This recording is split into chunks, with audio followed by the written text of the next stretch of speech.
Vamos dar início, então, ao primeiro painel. Riscos e oportunidades de investimentos na economia brasileira em 2014. O papel do agronegócio. Obrigado, Lilian. A presença dos nossos representantes aqui do Banco Espírito Santo, parceiro nosso, lá na TV Terra Viva também, o Fausto Caron, aqui do ABN, e o nosso Cesário Ramalho da Silva, presidente da Sociedade Rural Brasileira. Eu gostaria de começar esse painel, como começaria se tivessem todos os participantes aqui confirmados, com uma panorâmica da economia brasileira para 2014. Eu acho que isso é um ponto de partida extremamente importante na medida em que, como eu disse, é um ano diferente, um ano complicado, é um ano eleitoral, um ano de Copa do Mundo, e a economia acaba sendo influenciada de uma forma ou de outra por esse tipo de evento. Então, eu começaria um bate-bola, como eu disse, é uma coisa informal aqui, cada um vai ter um tempo para fazer uma primeira exposição, esse tempo em torno de 20 minutos, mais ou menos.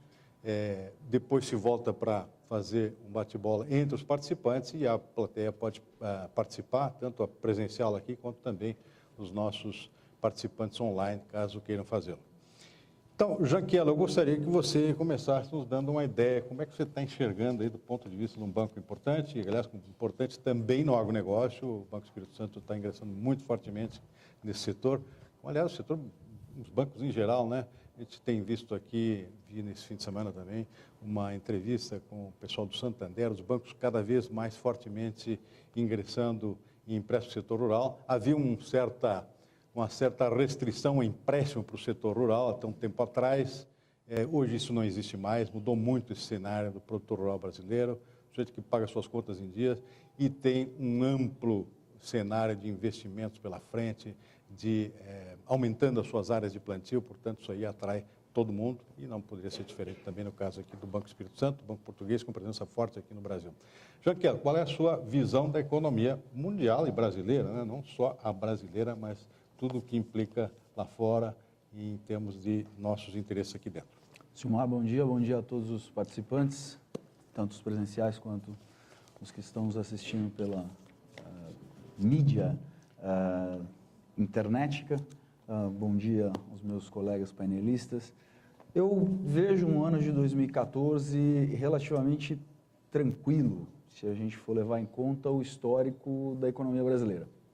Ou seja, não vemos aqui ou no banco, não temos a percepção de que nós passaremos por uma crise ou de uma situação crítica ao longo de 2014. Mas como você mencionou, é um ano cheio de nuances. Eu acho que eu vou passar um pouco aqui por 3 tópicos, acho que extremamente interessantes para o evento, que vão acabar afetando 3 variáveis importantes, ou pelo menos dando algum pano de fundo. Um é da questão cambial, e para isso eu teria que fazer referência ao quadro da economia norte-americana e da economia europeia. A questão, logicamente, de tendência de preços de commodities, de maneira geral, passando um pouco pela questão chinesa. E aí, falar um pouco do custo de financiamento, ou seja, a taxa de juros, falando e me atendo um pouco mais à economia doméstica. O cenário americano de recuperação já é praticamente uma certeza. Essa recuperação vem se dando, logicamente, não na velocidade em que muitos gostariam, mas de maneira sólida, consistente e que deve fazer com que a autoridade monetária norte-americana comece a retirar toda a gama de estímulos que foi concedida para que essa retomada acontecesse. E é o que a gente acabou tendo aí nesses meses mais recentemente como um fator de bastante peso sobre a variação do dólar. Ou seja, na medida que você começa a ter uma retirada de estímulos monetários nos Estados Unidos, isso significa menos dólares à disposição de todo o mundo, menos dólares, menor oferta, qualquer preço ou qualquer produto, qualquer mercadoria que você acabe tendo redução na oferta, o seu preço acaba subindo. É a mesma coisa com o preço do dólar, portanto o dólar no ano que vem tende a se fortalecer, não apenas contra o real, acho que tende a se fortalecer de maneira geral. Portanto, quem espera que o programa de intervenção do Banco Central, que vem fazendo, surta efeito no sentido de conseguir reverter o enfraquecimento da moeda brasileira, esquece, ou esqueça. Quem foi para a Disney, foi. Quem não foi, se quiser ir, vai pagar um preço um pouco mais caro daqui por diante. estou dizendo que teremos uma desvalorização extremamente significativa, a ponto de vermos o real tendo um comportamento semelhante ao que a gente viu nas eleições presidenciais de 2002? Não, longe disso. Nós temos sim condições de amenizar esse movimento, eu acho que é isso que a gente vai acabar observando ao longo do ano que vem. Mas uma tendência de enfraquecimento da moeda deve se materializar. Ao mesmo tempo, a gente tem a Europa, que poderia ser um fator que nos ajudasse com uma taxa de crescimento um pouco mais forte, que pudesse ser um outro canal de escoamento para a produção brasileira, ela começa a ficar numa situação menos pior, eu diria. A gente não está ainda numa situação em que a Europa melhora, ela só fica menos pior. Mas, de toda sorte, ainda há uma série de reformas a serem feitas naquele continente que vão fazer com que a gente tenha pelo menos um grau de confiança no sistema financeiro internacional um pouco mais elevado do que a gente vinha tendo até então. Ou seja, do ponto de vista de situação crítica do sistema financeiro mundial, para 2014, acho que a gente tem uma chance bem menos aguda de que tenhamos qualquer situação de estresse. Então, embora o câmbio se fortaleça, ou melhor dizendo, embora o dólar deva se fortalecer frente a todas as moedas, inclusive a brasileira, a gente não vê isso como motivo de preocupação ou de elevação de risco. É meramente por uma questão de redução de oferta de dólares por parte do Banco Central norte-americano. Falando um pouco sobre China, como muita gente tem tido o temor mais recente de que a China pudesse passar por um processo de desaceleração extremamente intenso, eu acho que a gente viu sim, a China crescia 12%, 11% durante muito tempo, passamos por uma situação de 7,5%, 8%. O temor de muita gente é que isso se tornasse 4,5%, 5%. Há por trás dessa desaceleração da economia chinesa dois fatores. Um, sim, efeito da crise que a gente teve em 2008 e outro, uma alteração da maneira de como a China cresce. Anteriormente, nós tínhamos investimentos na China totalmente voltados para a questão de desenvolvimento de infraestrutura, para a criação de um setor exportador forte e, portanto, o motor dinâmico do crescimento chinês era via investimento e via exportação. Só que com a crise mundial, logicamente, o mundo avançado passa por uma desaceleração, você não tem para onde escoar o seu produto. Fica um pouco mais difícil, mesmo porque todas as economias emergentes tinham a mesma dinâmica. O que a gente vê é a China, bom, eu preciso continuar crescendo, porque há uma questão demográfica importante, eu tenho, e questão, digamos, geopolítica importante, eu tenho uma população que não tem muita liberdade do ponto de vista político, eu só posso compensar isso com uma liberdade econômica. Então, se essa população estiver consumindo, estiver satisfeita do ponto de vista de salário, eu consigo atenuar tensões internas. Portanto, eu não posso deixar de crescer a um ritmo relativamente importante. Já que eu não tenho o motor de exportação, eu vou fazer a via consumo. Algo que a gente tem conhecido bastante bem mais recentemente no Brasil. Então, você tem essa migração de uma economia que cresce puxada por investimento e por exportação, sendo direcionada para a questão de economia crescendo à base de consumo. Essa alteração é relevante do ponto de vista de preços de commodities, você tira um pouco da pressão sobre preços de commodities metálicas e energéticas, mas você mantém um suporte para o preço de commodities agrícolas. Bom para o nosso fórum aqui hoje em dia. Então, acho que do ponto de vista de sustentação de preços agrícolas, de commodities agrícolas, pela questão de economia chinesa, me parece que a gente tem chegado nesse ponto. E é importante lembrar, tivemos aí, mais recentemente na China, o lançamento de uma nova agenda de reformas, calcada e pautada exatamente para dar mais suporte a essa tendência de crescimento via consumo. Então, você tem ali um dólar que é mais fraco, com preços de commodities relativamente bem suportados ou bem sustentados. Isso já dá uma característica relevante para o setor, eu acho que diria positiva.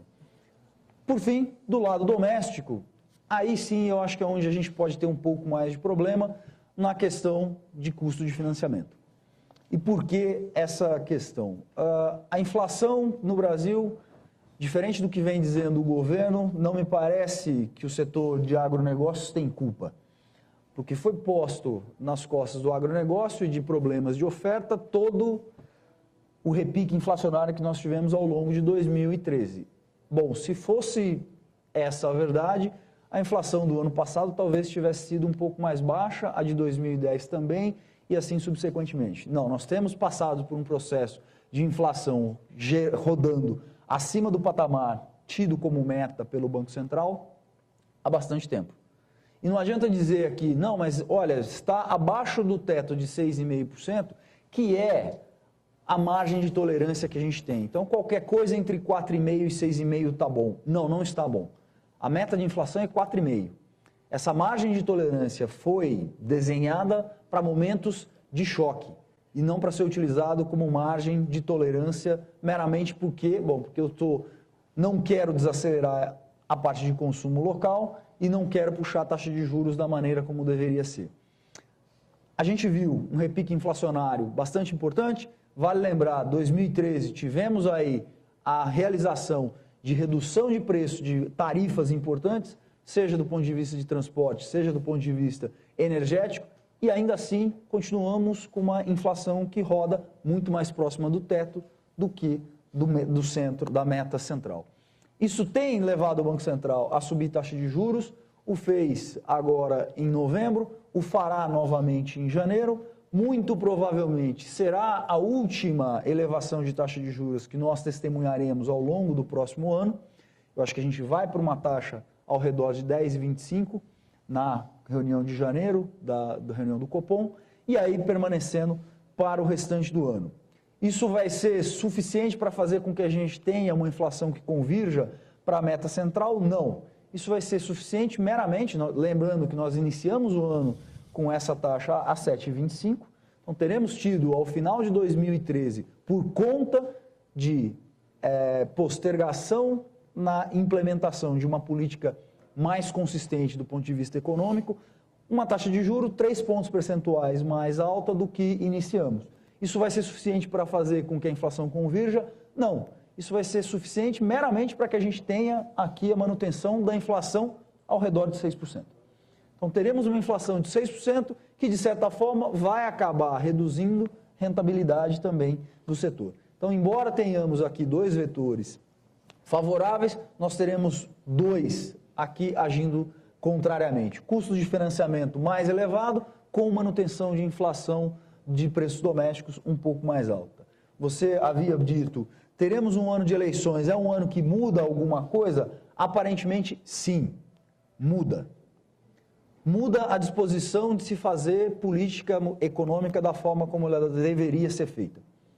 Nós deveríamos continuar combatendo a inflação ao longo de 2014. Não o faremos ou faremos de uma maneira que não é a que eu acho a mais indicada para esse tipo de problema. A distorção que você acaba causando quando você começa a controlar preços na economia é muito maior do que você fazer um ajuste de taxa de juros mais rápido, mais célere, mais de bate-pronto, para que você tenha os efeitos também sendo entregados mais rapidamente. A gente demorou para fazer o ajuste que tinha que fazer, não vamos fazer na magnitude necessária, isso vai fazer com que a gente tenha problemas com relação à manutenção de inflação. Com relação ao quadro eleitoral, eu acho que aí a nossa presidente leva uma vantagem sobre os demais candidatos e não é a questão de detenção do controle da máquina de governo. Eu acho que a grande vantagem que a nossa presidente leva sobre os demais candidatos é a questão de mercado de trabalho extremamente favorável.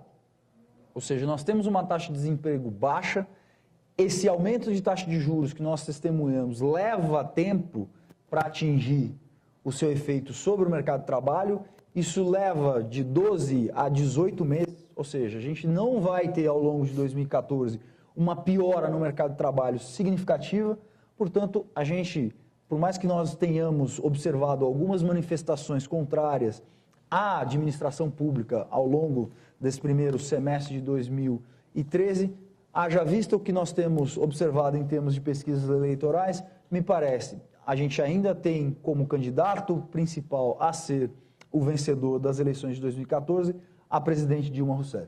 Isso muda a política para 2015? Não. Eu acho que essa tem sido a grande marca desse governo de insistir sempre naquilo que acha mais adequado, embora haja evidências de que o que ela acha mais adequado não está funcionando. Então, o que nós temos visto tem sido dobrar a aposta em algo que não está funcionando. Infelizmente, é isso que a gente está esperando ou espera que aconteça ao longo também de 2014. Obrigado, Janquel. Uma bela exposição. Aliás, eu antes de passar a palavra ao nosso painelista seguinte, uma curiosidade aqui, eu já gostaria de provocar o Janquel. Ele observou aqui essa mudança do perfil de crescimento da economia chinesa, ou seja, o instrumento básico para o crescimento chinês, até agora foi o investimento, e agora passa para um perfil de consumo. Isso é exatamente o oposto do que nós fizemos aqui no Brasil, não é, Janquel? Talvez seja a explicação pela diferença de crescimento econômico também, não? Eu acho que sim, acho que a gente tem observado, por mais que tenhamos tentado criar as condições para investimentos e desenvolver no país, isso não acontece. E não acontece por uma razão muito simples. Parece haver uma cruzada anti-rentabilidade no país. No momento em que você tem um setor que apresente uma lucratividade tida, não sei por que régua, como excessiva, começa-se a tentar dizer, bom, tem alguma coisa errada com essa lucratividade, acho que isso não pode acontecer. Se você não tem a garantia de que o investimento que você fez vai lhe render todo o lucro que aquilo poderia, você simplesmente se retrai. Então, acho que tem que haver uma mudança nessa cultura que nós temos. Como um amigo me dizia, parece que nós temos no Brasil vergonha de termos sucesso. Você ser considerado uma pessoa rica no Brasil é algo pejorativo. Você não pode ter êxito. Tanto é que, se você perguntar ao próprio Jorge Paulo Lemann se ele é uma pessoa rica, ele vai dizer que é uma pessoa que não tem problema em comer um arroz e feijão. Mas não é uma pessoa rica. É interessante, o Brasil é especialista em perder oportunidades. Estamos vendo aí agora a economia chinesa, um país comunista, né? Ainda é politicamente, abrindo a sua economia, aqui nós preocupados em tabelar o lucro do empresário que quer investir. Bom, a gente vai voltar a esse assunto aí no decorrer do painel, mas eu gostaria de passar a palavra agora ao Fausto Carão aqui, representando o Banco ABN, ABN voltando com força aqui no Brasil, né, Fausto? E saber, ele é especialista na área de commodities do banco, eu gostaria que ele desse a sua visão da economia como um todo também, e particularmente essa área de commodities. Commodities ainda é um bom negócio, Fausto? Com certeza. Falando de modo geral aqui, não só do agrícola, né? Obrigado pelo convite, obrigado aí pela fazer parte do painel. Com certeza a commodities ainda permanece muito quente na agenda mundial, né? Você tem, esse fluxo só deve aumentar, você tem um país como a China passando consumo, mas com uma capacidade industrial enorme, então você vê esse fluxo deve continuar, e então a gente não acha que o mercado de commodities continua quente, continua sendo muito importante mundialmente. O ABN, como você bem colocou, vem ao Brasil justamente para atuar na área de commodities, foco em commodities, commodities agrícolas, commodities metais e minerais, petróleo e gás, derivados e transportes. Então, a nossa aposta, obviamente, é que a gente não podia estar fora do Brasil. O ABN saiu, infelizmente, do Brasil involuntariamente, então está voltando. Mas vejo, acho que a exposição do Jaquel foi muito boa. Eu acho que, do ponto de vista dos bancos, o crédito ano que vem não deve ser um problema no setor agrícola, no que tange a financiamento de capital de giro, financiamento de safra, etc. Quando tratamos, acho que, de financiamento para investimentos, eu acho que ainda os bancos públicos vão ser os principais financiadores desses investimentos, como já vem sendo. Não vejo mudança nesse sentido. Eu acho que o país ainda tem um dever de casa grande para fazer. O arcabouço legal que existe, está aí, mas existe uma assimetria grande na interpretação, às vezes, na aplicação das leis e das regras. Então, é muito comum você fala com um advogado, e determinada garantia ou segurança, porque para fazer um financiamento de 7 anos, 10 anos, obviamente o banco vai se proteger da melhor maneira possível. Aí o advogado, no estado X, o judiciário decide assim, o estado Y assim, então isso cria uma insegurança enorme. Existem regras, como veio alguns anos atrás essa regra que não permite que estrangeiros comprem terra no Brasil. Isso indiretamente afetou muito o poder e a vontade dos bancos internacionais, obviamente, de financiar essa expansão, esses investimentos. A terra sempre foi muito utilizada aí como uma garantia firme e real para esses financiamentos. Não é mais o caso. Então, existe a própria lei de nova lei de falência e recuperação judicial, com alguns casos em que você vê um grande desequilíbrio entre o esforço do acionista da empresa vis-à-vis dos credores. Então, tem esse dever de casa para fazer para que os bancos privados passem a financiar mais o investimento das empresas. Ano que vem, ano com Copa, eleição, então eu acho que os bancos, de modo geral, vão estar, não espero um aumento grande de apetite. A gente viu a entrada agora de novos players, bancos chineses, aumento do apetite dos bancos japoneses, mas ainda conhecendo o país, indo aos poucos, então a gente acho que eles vão entrar de uma maneira bem mais forte no futuro, mas também sendo conservadores.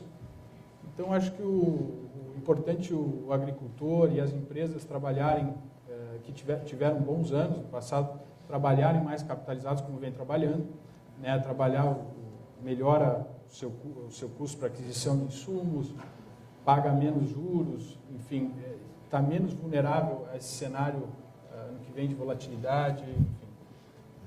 A gente viu no passado empresas que se alavancaram excessivamente, com grandes estandartes até da indústria, tendo sérias dificuldades, se colocando numa situação vulnerável.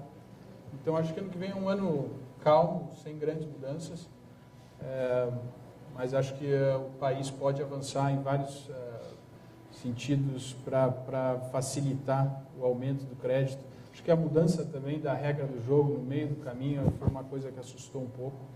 Acho que 2012, citando um exemplo, a mudança nas regras do pré-pagamento de exportação, que sempre foi uma modalidade de crédito muito utilizada por bancos estrangeiros, sem presença no Brasil. Eu acho que na época existia um estoque de mais de 50 bilhões de dólares emprestados, muito disso ao setor de agronegócio, obviamente, que é um grande setor exportador brasileiro, e da noite para o dia proíbe-se os bancos de emprestarem dentro dessa modalidade. Então, empresas com contrato assinado, empréstimo contratado, garantia constituída, no próximo dia, já tendo aquele dentro do seu fluxo de caixa, a tomada daquele recurso, tem que se virar e sair que nem louco aí no mercado.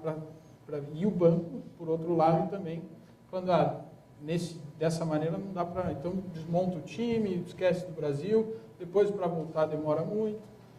Então, essas mudanças assim na regra do jogo realmente não ajudam, a taxação dos derivativos de câmbio. Eu acho que a medida foi a medida mais fácil para o governo, mas balizou por baixo, então pegou o especulador, mas pegou todo mundo que usava derivativo para se proteger. Então, pegou justamente a regra do pré-pagamento de exportação. O pessoal manda dinheiro para o Brasil para investir aqui a nossa taxa e evita impostos. Tudo bem, mas vamos atuar em cima desses e não cortar para todos. Então, isso acho que assustou um pouco os bancos internacionais, que agora estão voltando, porque é flagrante o crescimento do agronegócio, o potencial do agronegócio do Brasil, mas tem espaço para a gente melhorar e facilitar o acesso ao crédito, especialmente para investimentos. Ok, obrigado, Fausto. Aliás, já aproveitando, Fausto, vocês voltando ao Brasil aqui, o produtor rural particularmente, que é interessado em investir em infraestrutura, tem linha nova aí para armazenagem, por exemplo, que é uma forma de contornar aqui no curto prazo um problema gravíssimo do nosso, que a gente vai conversar aqui no evento, as nossas dificuldades logísticas em termos de escoamento de safra. E se criou uma linha aí com uma taxa de juros razoável, não está funcionando, tem pouca adesão, parece que o produtor está botando a culpa nos bancos, né? Excesso de garantias e tal. E agora, pelo que disse o Janquela aqui, você está confirmando, nós vamos voltar com taxas de juros mais caras para o ano que vem, o crédito rural não vai ficar infenso a retomada do aumento das taxas de juros, as taxas básicas aqui, está falando de Selic 10,25 já para o ano que vem. É isso mesmo? Quer dizer, para tudo de novo?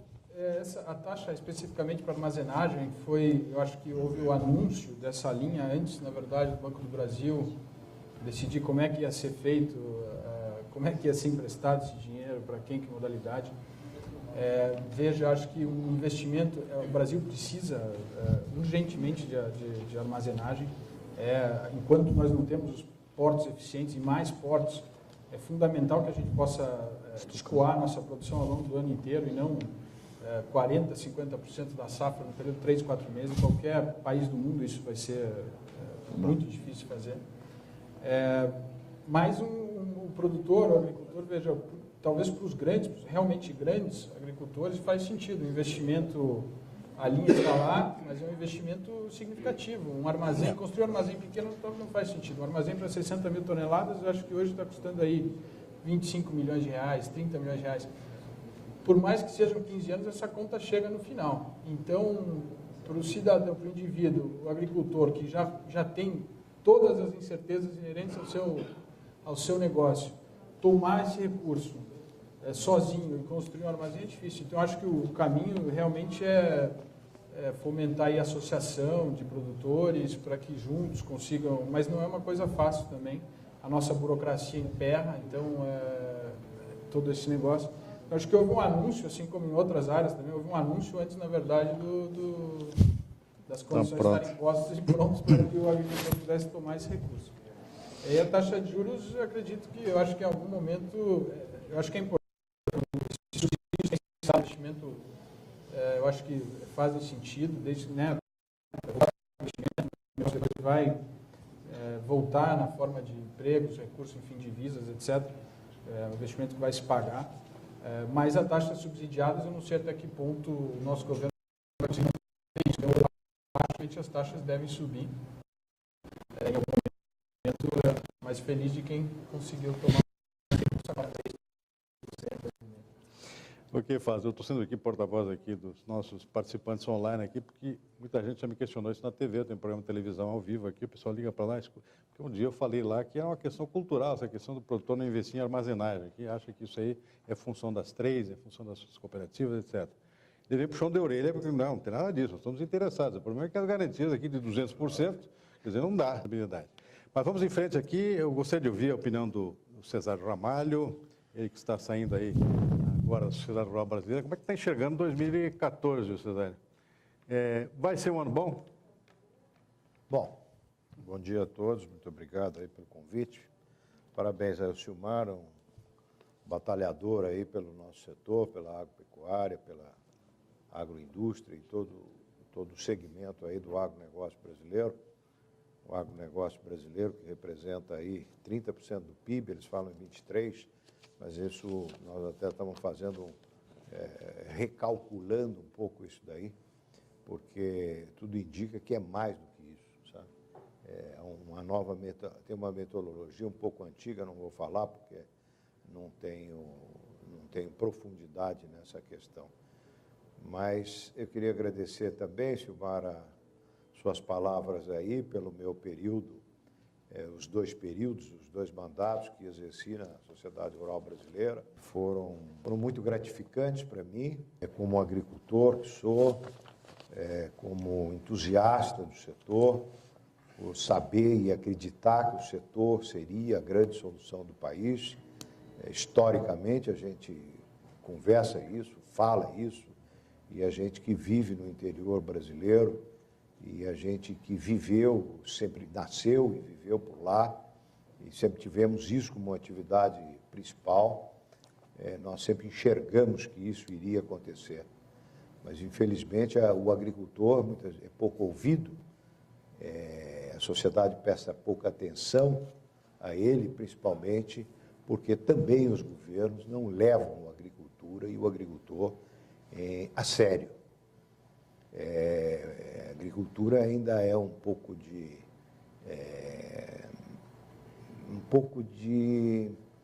falta de seriedade no trato com a agricultura da parte do governo.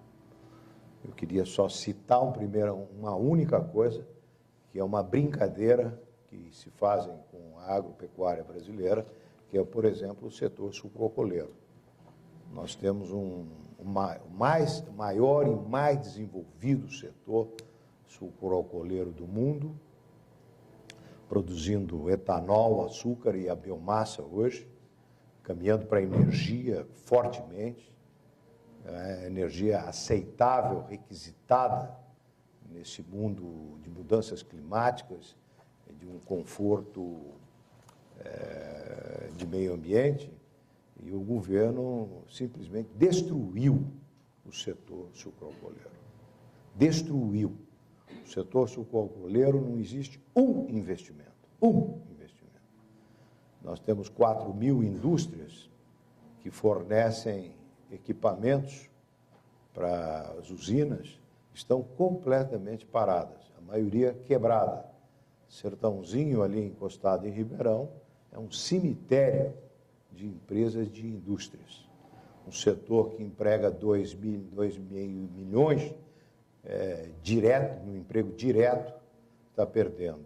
Um setor que tem 400 e poucas usinas, nós temos 40 usinas que esse ano não moeram, e vamos passar a ter 60 usinas que não irão moer, trabalhar, e fora as que estão em recuperação judicial. E isso tudo para mascarar uma política econômica desastrosa sob o ponto de vista da inflação, que acabaram de comentar aqui. A inflação tem meta para você ir esporadicamente. A inflação, as metas não são para trabalharmos permanentemente nos limites de meta. Isso impacta o país, impacta várias coisas, e é produto de uma política mentirosa. Quer dizer, tivemos um aumento agora de 4% na gasolina e 8% no diesel. Esse 4% propicia uma melhoria no etanol, o açúcar enfrenta superproduções internacionais, já reduzindo essas produções, porque o Brasil começa a produzir menos, não há expectativa de aumento de produção na cana, e, portanto, o efeito, vocês devem ter visto nos jornais, os principais analistas desse setor sucroalcooleiro, e nada resolveu para o setor, porque o 8% do diesel que nós usamos tem uma participação bastante efetiva nos nossos custos, anula o efeito dos 4%. Portanto, há uma falta de atenção com o setor rural. Silmar, a questão da logística. Quer dizer, é uma tragédia. É uma tragédia. Nós pagamos 10%, o consumidor brasileiro, a gôndola do supermercado, poderia custar 10% menos, o arroz, o feijão, o óleo, a carne. Nós pagamos isso por quê? Porque não temos logística. O consumidor está prejudicado e o agricultor prejudicado na sua renda também, pela falta da logística. Eu acho que a gente precisa lembrar que quando eu não culpo nenhum nem dois governos, a nossa entidade é uma entidade que não tem partido, o partido nosso é o Partido da Agricultura, nós não temos preferência, nós temos preferência pelo melhor programa, pelo melhor projeto, pelo melhor compromisso com a agricultura. A logística, então, tem esse impacto. Em 2002, quando assumiu o Partido dos Trabalhadores, você tinha uma produção brasileira de 98 milhões de toneladas de grão, e nós devemos, provavelmente, o ano que vem, essa safra de 13, 14, vai indo muito bem, as lavouras têm um estado, uma emergência esse ano fantástica, estão muito bem as nossas lavouras, nós provavelmente teremos um crescimento da produção e vamos para 200 milhões de toneladas com uma infraestrutura de 98 e já era deficiente. Portanto, eu não tenho outra explicação, não existe uma explicação plausível que não seja um descaso profundo com o maior setor da economia brasileira e o setor mais competitivo da economia brasileira. Portanto, nós temos uma preocupação, falando da questão política, nessas eleições enorme, com uma alternância de comandantes, de mandos, de pessoas e tudo. E achamos, diferentemente do que foi colocado aqui, que a eleição está completamente aberta. Essas pesquisas que estão sendo feitas, elas são muito direcionadas. Quando, fazendo uma análise superficial, quando você tem uma análise direta, uma pergunta direta no indivíduo, no entrevistado, se ele está contente, ele não está contente. 68% das pessoas não estão contentes com a situação atual. 68% das pessoas querem mudanças. Mudanças, isso está claro. Qualquer analista, cientista político, quando analisa esses dados das pesquisas, identifica isso. Eu falo isso por quê? Porque nós precisamos arejar. Eu acho que, de repente, tem modelos esgotados. Então, acho que é a grande oportunidade. E nós tivemos aí, essa semana, esse último mês, talvez, a nossa entidade tem promovido encontro com os candidatos. Já tivemos a visita do Aécio, já tivemos a visita do Eduardo Campos, e fizemos também um convite à presidente Dilma para que possa debater conosco essas questões. E tivemos um debate, por exemplo, com o candidato ao governo de São Paulo, do Partido dos Trabalhadores, o ministro Alexandre Padilha, em que ele não tinha conhecimento, por exemplo, dessa situação, desse caos que existe no setor sucroalcooleiro e que impacta profundamente o estado de São Paulo, principalmente, porque 1/3 do estado de São Paulo vive do sucroalcooleiro. Dos 21 milhões de hectares que nós temos em produção no estado, nós temos 7 milhões plantados com cana-de-açúcar. Portanto, há um impacto no campo paulista imenso dessas questões. Há desemprego, há insegurança, há perda de faturamentos, etc. e tal, por todo o campo. Então, Silmar, dito isso, eu vejo que o setor, a agricultura brasileira vai crescer. O agricultor vai trabalhar, está trabalhando. Eu acho que nós vamos ter crescimento, mas nós temos uma preocupação porque os custos nossos estão aumentando. O bushel de soja, nós tivemos um aumento de $2 o bushel hoje para $6. Em 10 anos aumentamos 2 vezes isso. São impactantes. A logística, os sinais são piores, evidentemente, com o crescimento. Isso tudo causado pelo aumento das produções, não só da soja, mas o milho, que era um produto que não era exportado. Nós estamos exportando já 2 anos seguidos, próximo a 20 milhões de toneladas. E nos tornamos um grande player no mercado do milho americano. Estamos abrindo o mercado da China, né? A China é uma coisa interessantíssima. Nós tivemos 3 missões agora recentes lá, a missão do Michel Temer, do vice-presidente da República, com o ministro da Agricultura, a senadora Cátia Abreu esteve numa missão e o ex-ministro Paulinelli também esteve, isso quase que uma semana após a outra. Então, a China é interessantíssima. Ela pode importar, nos próximos 20 anos, 60 milhões de toneladas de milho, como poderá não importar nenhuma tonelada de milho, dependendo da repercussão dos programas e a completa reestruturação que existe no sistema de produção da China. A China, milhares de propriedades pequenas, ela está transformando essas propriedades pequenas em grandes propriedades. Esses indivíduos ficam nas suas propriedades, são pessoas que vivem precariamente, numa condição quase subhumana nessas propriedades, são paupérrimas, mas eles botam lá um gestor com conhecimentos de agricultura grandiosa, de mega agricultura, como nós temos aqui no Brasil, várias, não é? De sucesso, aliás, aqui, e eles reformam completamente isso e botam adubo para chuchu e tem tecnologias completamente atualizadas sob todos os pontos de vista. Então, o ministro Paulinelli me disse, quer dizer, se der certo essas grandes propriedades chinesas, eles não irão comprar milho do Brasil.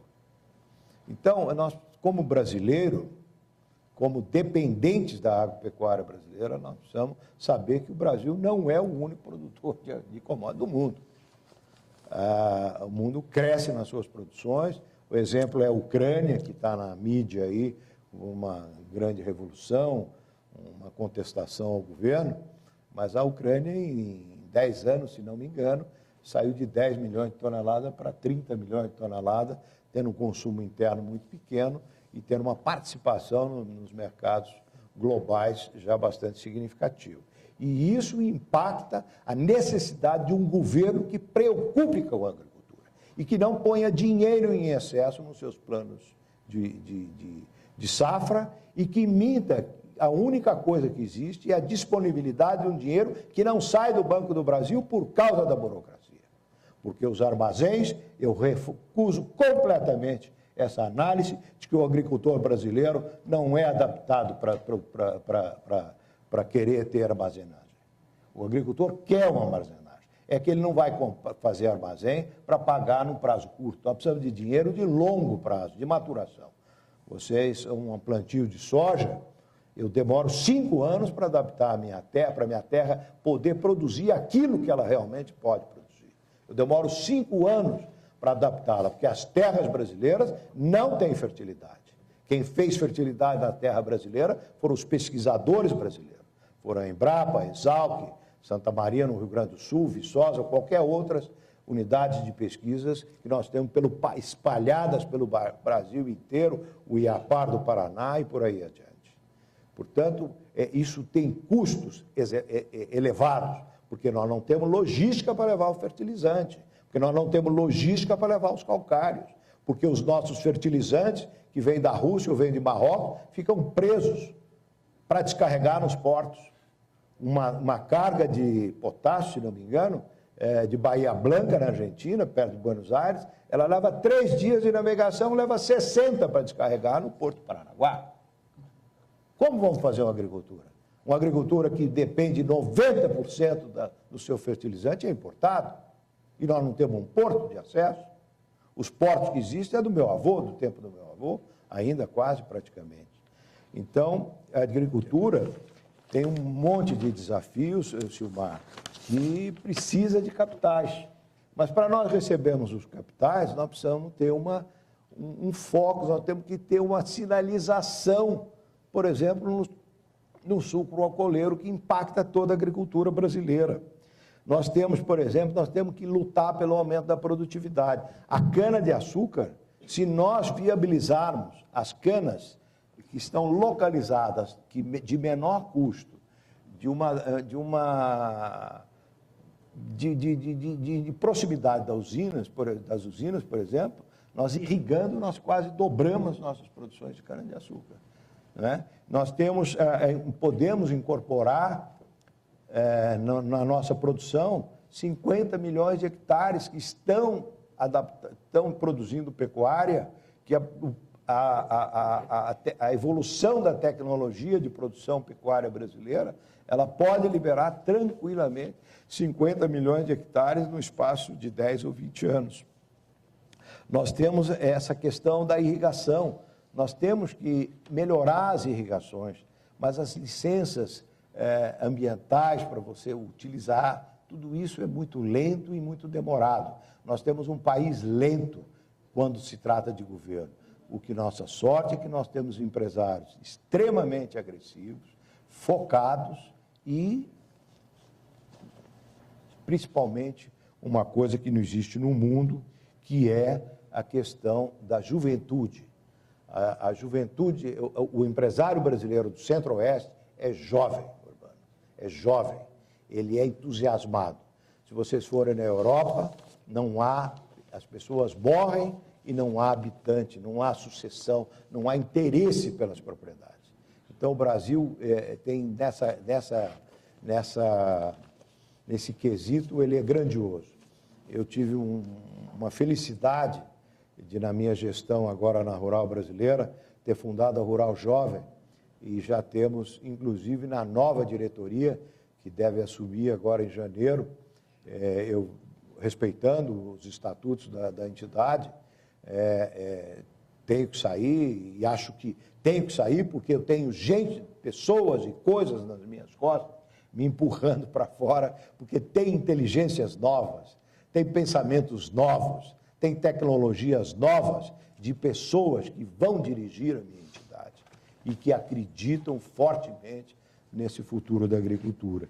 Nós temos, por exemplo, Silmar, a questão futura, que não é um futuro longo, é um futuro de amanhã, que são, por exemplo, a ocupação dos cerrados do Piauí, do Maranhão e também no Tocantins. Nós temos grandes áreas profundamente adaptadas, já com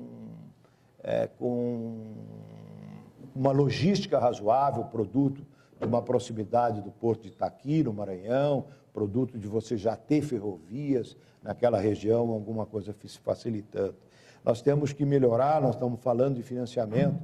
O financiamento brasileiro é grotesco. O financiamento brasileiro é calcado na propriedade do indivíduo, não é calcado em cima da eficiência do profissionalismo com que nós fazemos a melhor e maior agricultura tropical do mundo, respeitando o meio ambiente, tendo segurança nessa questão ambiental. Nós temos essa questão da infraestrutura que nós não vemos, isso aí. Nós tínhamos um brilhante indivíduo coordenando os planos, os projetos do governo federal, que era o Bernardo Figueiredo, uma autoridade reconhecida mundialmente, que desanimou do governo, saiu do governo recentemente. Temos hoje o Jorge Gerdau, que colabora um pouco nessas coisas. Temos as questões ambientais para serem resolvidas. Nós temos 1 ano e meio de Código Florestal novo, não implantado. Não implantado por quê? Porque começam a aparecer as dificuldades de um código que é feito para os 7 biomas brasileiros. Vocês imaginam que nós temos a mesma legislação ambiental no Pampa do Rio Grande do Sul, passa pelo Pantanal, pela Mata Atlântica, pela Amazônia e pelo semiárido nordestino. Quer dizer, nós vamos enfrentar imensas dificuldades com oneração dos nossos produtos, onerando fortemente os nossos produtos nessas legislações ambientais, de difícil ajuste, e mostra isso, essa lentidão na regulamentação do Código Florestal. Está claro isso aí. A Embrapa, Silvar, não foi praticamente utilizada na construção do Código Florestal para que pudesse dar esses alguns detalhes. Nós estamos sofrendo hoje uma outra grande questão nacional, talvez uma das maiores questões que nós temos no momento, é a questão da indefinição de uma política indigenista. Nós temos propriedades, produtores, de fato, no Mato Grosso do Sul, grandes regiões agrícolas do Mato Grosso do Sul, que estão perdendo as suas propriedades para a ampliação das reservas indígenas, certo? Você tem ali, perto de Campo Grande, por exemplo, Cidrolândia, é uma reserva indígena de 2.000 hectares e está se ampliando para 17.000 hectares. As pessoas que estão há 100 anos naquele local, produzindo soja, produzindo milho, produzindo algodão, enfim, uma gama imensa de produtos, pesquisados, por exemplo, pela Fundação MS do Mato Grosso, uma excelência em pesquisa, não é? estamos perdendo isso para uma política indigenista. Nós não somos contra o indígena, o agricultor, pelo contrário, quer melhoria para esse indígena abandonado, indígena brasileiro. Então, nós temos que solucionar isso. Nós temos a questão, idêntica a essa questão, a questão dos quilombolas, que nós tínhamos a ideia de termos aí um pedacinho do Brasil, e isso cresceu de uma forma assustadora, o volume. As terras indígenas, nós temos 123 milhões de hectares de terras indígenas hoje no país, significando 14% do território nacional. Nós, se consolidar todas as áreas demarcadas hoje e que estão sendo ocupadas na marra pelos indígenas, por exemplo, no Mato Grosso do Sul, nós vamos para 25% do território nacional ocupado por indígenas, desocupando pequenas propriedades no Rio Grande do Sul, por exemplo, propriedades de menos de 5 hectares, os indivíduos estão perdendo as suas propriedades. Esses indivíduos, evidentemente, com poucos recursos, que vão ter imensas dificuldades de uma nova vida. Nós temos a questão da terra de estrangeiros. A Volkswagen, que vive no Brasil há mais de 100 anos, não pode comprar 10 hectares de terra, é proibido, tá certo? A nossa entidade manifestou isso várias vezes, ministra Gleice, a própria Dilma, em conversa com a presidente Dilma, não gosta de começar esse assunto, mas é um assunto importante para um país que quer ser a sustentação, a segurança alimentar de uma boa parte do mundo, de uma num crescimento populacional e uma inclusão forte que nós estamos tendo no Brasil e no mundo, né? Nós temos essa dificuldade de aceitar que o estrangeiro aqui compre terra. Somos contra a compra por fundos soberanos, evidentemente, países, nós não aceitamos isso, mas nós temos que ter um controle, um conhecimento, o país tem que saber quem é o usuário, quem é o proprietário daquelas terras, mas nós temos que ter mecanismos, e tem recursos imensos no mundo, imensos recursos, e juros zero, falamos de juro aqui, nós temos ainda um juro caríssimo no Brasil, e temos financiamento de prazos muito curtos.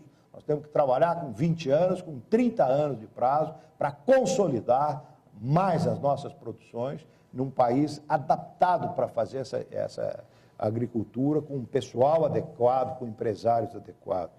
Então... Fazer uma pausa. Passei? Não, Passei do tempo? Não, tudo bem, pode ser. Tá bom. Então, vamos terminando. Nós temos a questão dos fertilizantes, que eu já falei um pouquinho. Nós temos uma dependência muito grande. Nós temos fertilizantes internamente. Nós temos uma jazida na fronteira do Amazonas com o Pará, que nós precisamos ter uma política de exploração dos fertilizantes que é completamente indefinida. O governo não sustenta uma lei para que a gente possa extrair esses fertilizantes. Nós devemos demorar, se nós começarmos a usar uma mina, pelo menos 5 anos você demora para conseguir usar. E nós temos junto com isso, mercados excelentes, o mundo inteiro tem mercado, nós temos mercado para o etanol, nós temos temos aí uma política cafeeira que também sucateia, também expulsa o agricultor do campo, a laranja expulsa o indivíduo do campo, tudo isso por uma falta de uma política mais consistente, de mais longo prazo, de pensar a agricultura, coisa que não pensa.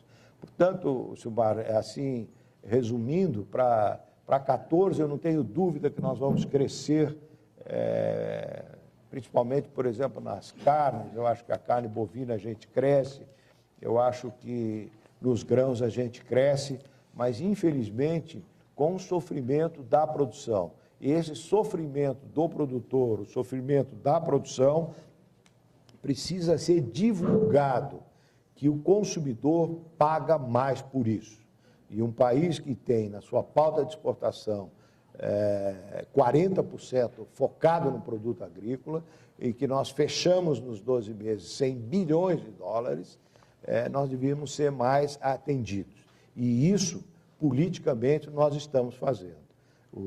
Nós já tivemos essas reuniões na Rural Brasileira, reunião fora da Rural, e estamos procurando juntar as lideranças, juntar as entidades, para quando mandarmos um papel para o Aécio, para o Eduardo ou para a Dilma, que esse papel não seja assinado unicamente pela minha entidade.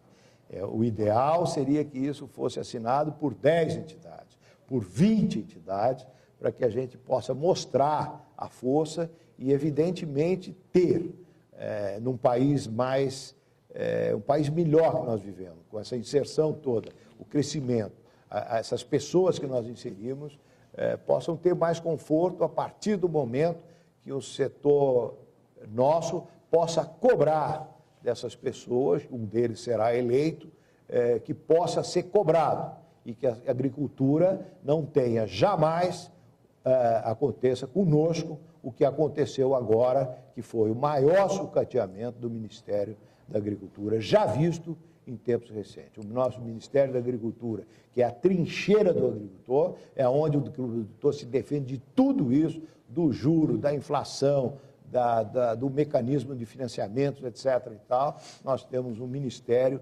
completamente sucateado, que sacaram os principais técnicos nossos, os principais secretários com reconhecimentos nacionais e principalmente reconhecimentos internacionais, foram sacados de um momento para o outro. Quem estão lá? Pessoas dignas, só que completamente fora do ambiente, do conhecimento nacional e internacional, pessoas completamente por fora. São, sim, políticos. E não sei o que fizeram com o Ministério da Agricultura. Era isso, Silmar, e agradeço aí, muito obrigado pela oportunidade. Ok, para quem imaginava que o agronegócio fosse só maravilhas, olha, tem um retrato aí dos grandes problemas que nós temos ainda pela frente para enfrentar, para que esse setor funcione de forma azeitada. Bom, nós estamos encaminhando aqui para o final desse painel. Eu gostaria de abrir aí a possibilidade de perguntas dos nossos participantes. Para finalizar o painel, a gente partir para o nosso primeiro coffee break aqui e seguirmos o nosso programa. Alguma pergunta dos nossos panelistas?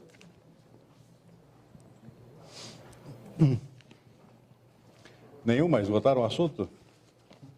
Bom, Janquel, alguma observação final aqui no nosso painel? Sim, eu acho que... Eu gostaria de até pegar o gancho aqui do que o Cesário falou. Nós temos tantos problemas aqui, mas eu acho que problemas também significam oportunidade de investimento. Tem setores que estão, digamos, sensíveis a investimentos, até porque alguns estão sucateados, de repente os investimentos são mais baratos. Como é que se enxerga em termos de oportunidade de investimento para o ano que vem, para quem está chegando de fora e quer entrar no agronegócio brasileiro? O que está bom para investir nesse momento? Eu acho como o próprio Fausto comentou, e o Cesário também tocou num assunto. A questão de logística é um segmento que está, claro, para todo mundo, uma grande oportunidade de investimento exatamente na provisão desse serviço. Com retorno de longo prazo e juro meio tabelado, né?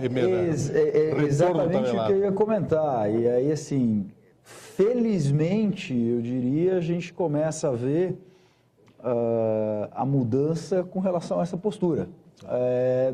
De você dizer para a pessoa que vai investir ao custo que ela tem que investir e tentar tabelar o quanto ela tem que ganhar, bom, se é para fazer isso, a gente vai continuar tendo os investimentos da forma como foram feitos recentemente, com grande parte do BNDES me ajudando. Eu não vou pôr o meu dinheiro para ter rentabilidade em cima de um capital baixa. Portanto, tem que ter essa mudança. Felizmente, a gente começa a ver a migração e a alteração nessa mentalidade. Eu ouvi já de pessoas dentro do próprio governo dizendo, realmente a gente tentou inicialmente um tipo de processo que a gente imaginava que era o mais adequado. Estamos chegando à conclusão de que isso não é verdade. Nossa briga, e eu acho que é tanto a briga dos bancos e de quem trabalha nos próprios setores, é dizer, você poderia muito bem ter olhado para o teu vizinho aqui ao lado e ia perceber que esse tipo de abordagem não costuma dar muito certo.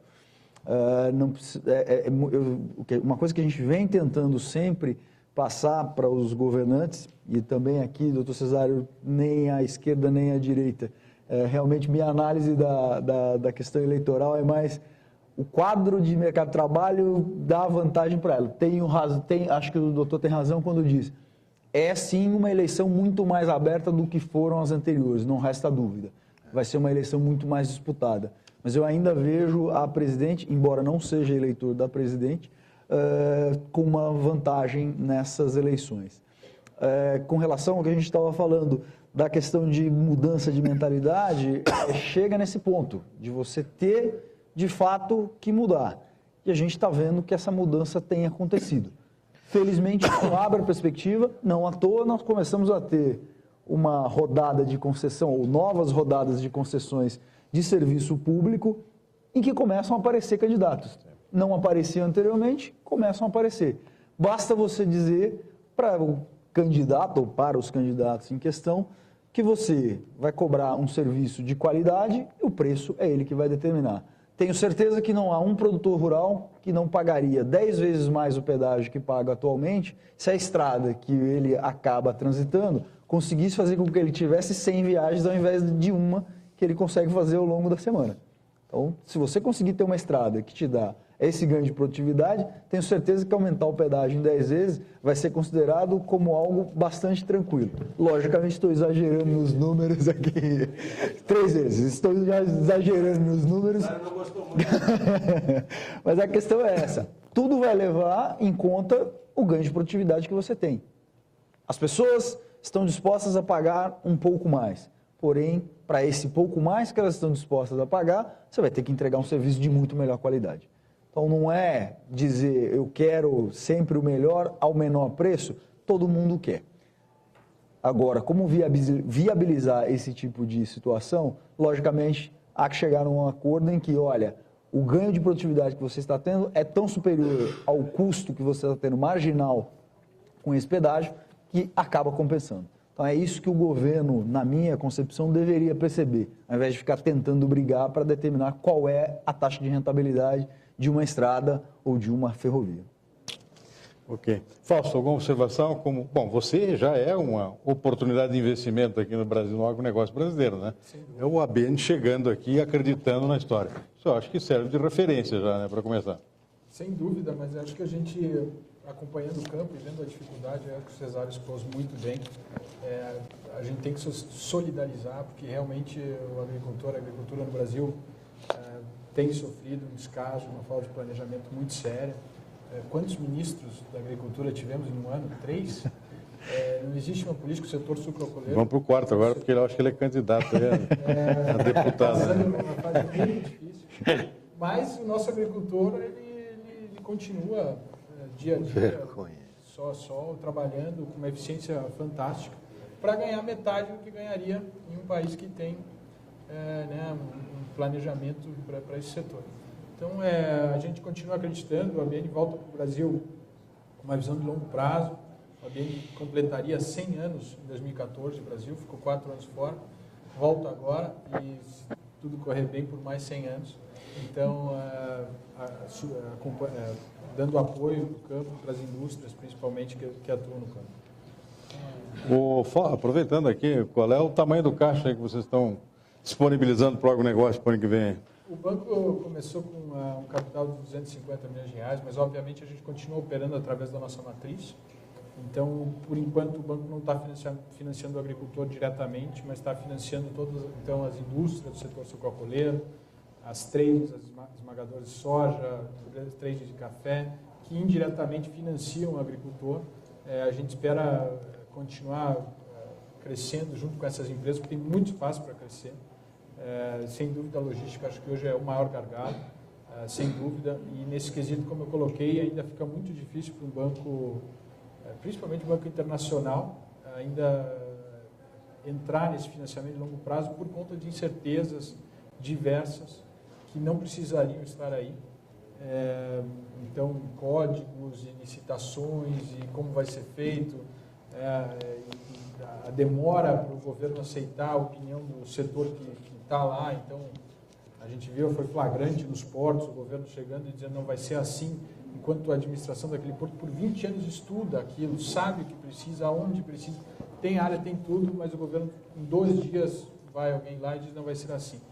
Então isso trava tudo, eu acho que é difícil, né? Eu acho que não falta vontade, eu acho que os investimentos são bons, tem investidor sobrando para investir nessa área no Brasil, mas o governo precisa fazer a sua parte. Infelizmente, o agricultor hoje está limitado a investir dentro da sua própria propriedade, melhorar a sua eficiência, os seus custos e continuar aí rezando para que fora da propriedade as coisas avancem. Muito bem, eu vou tentar fazer um resumo rápido aqui, né, dentro do objetivo do nosso painel. Pelo que deu para depender aqui da exposição já inicialmente do Jean Kell aqui, estamos vendo a recuperação das economias dos países ricos. Os Estados Unidos se recuperando, a Europa também melhorando, a China mudando de perfil de crescimento econômico, vai continuar crescendo e vai continuar crescendo para um lado bom para o agronegócio, ou seja, talvez puxe um pouco o freio na demanda por commodities metálicas, não agrícolas, mas continua com a boa demanda de produtos agrícolas, de alimentos, na medida que está derivando o seu crescimento econômico para o consumo.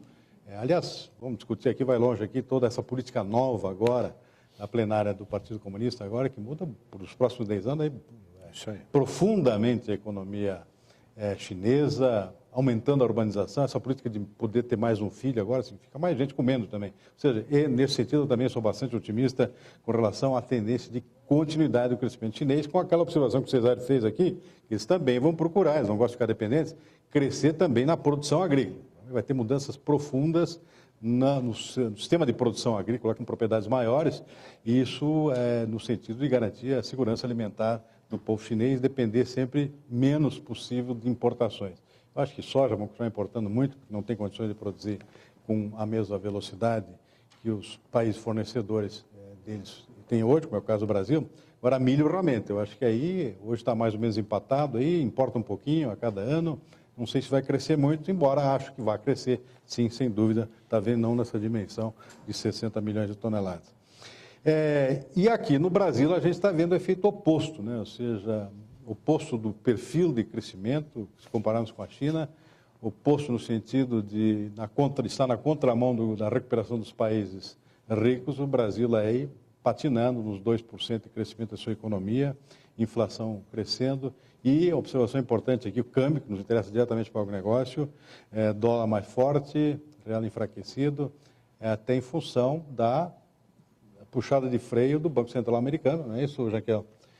Na medida que a economia americana se recupera, para-se de injetar aqueles 85 bilhões de dólares mensais lá na economia, que depreciava o dólar. Isso significa agora uma apreciação da moeda americana, consequentemente favorece as nossas exportações, aqui eu acho que melhora a competitividade, mascara a nossa deficiência logística mais uma vez, né? E isso pode eventualmente até atrasar os investimentos. E fora isso, tudo aquilo se corrobora aqui com o Cesário falou, né? Os imensos gargalos que a gente já tem pela frente, mas que por outro lado também são uma boa oportunidade de investimento, particularmente na área de logística, né? Exato. Não sei se fiz um bom resumo. Tudo isso é vencível. Tudo. O país é produtor, competente produtor, tem um empresário. Vontade política. Falta vontade política. Política a gente, cada 4 anos muda. Isso a nível de país não é nada. Portanto, o país é o país do investimento, é aqui. Muito bem. Alguma pergunta adicional? Bom, a gente espera por aqui, esperamos ter pelo menos feito um resumo aqui, que me pareceu bastante procedente em termos de tendências aqui, em termos de oportunidades. A gente vai continuar falando de oportunidades aqui ao longo da programação inteira. Nosso próximo painel é muito interessante, a gente vai entrar mais diretamente na mecânica do agronegócio brasileiro, com a presença das empresas aqui, falando sobre os seus planos, suas expectativas para 2014. A gente faz agora um breve intervalo, um café, e voltamos daqui a 20 minutos. Muito obrigado a todos, até em seguida. Obrigado aos nossos panelistas.